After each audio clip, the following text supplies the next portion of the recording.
කවිෂා ඒෂානි දරුණු රියානතුරකට ලක්ව මිය ගියේ අවුරුදු 25 දී. ඇය ඉපදුනේ 1991 වර්ෂයේදී. රමණි බ්‍රතලෝමියොස් හිසට සිදු වූ දරුණු අනතුරක් හේතුවෙන් ඇය මිය ගියේ අවුරුදු 21 දී. මියගිය වර්ෂය 1987. හයිසිනිත් විජේරත්න දරුණු රියානතුරක් හේතුවෙන් මිය ගියේ 2021 වර්ෂයේදී. මිය යද්දී අවුරුදු 75යි. තුෂානිද සිල්වා කැලණි ගඟේ දියනෑමට ගොස් මිය ගියේ අවුරුදු 27 දී.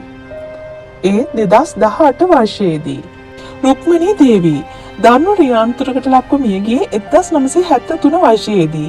මිය යද්දී අවුරුදු 51යි. අසේන ජයකොඩි දරුණු රියානතුරකට ලක්ව මිය ගියේ 2011 වර්ෂයේදී. මිය යද්දී අවුරුදු 40යි. ග්‍රැන්විල් රොඩ්රිගෝ දරුණු රියානතුරකට ලක්ව මිය ගියේ අවුරුදු 41 දී. ඒ 1991 වර්ෂයේ.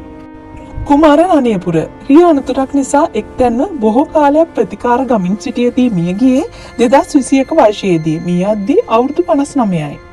ජැක්සන් ඇන්තනි රියානතුරකට ලක්ව බොහෝ කාලයක් ප්‍රතිකාර ගමින් සිටියදී මිය ගියේ 2023 වර්ෂයේදී. මිය යද්දී අවුරුදු 65යි.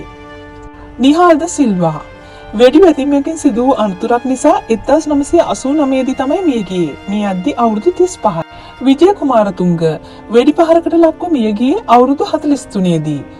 ඒ වර්ෂය 1988.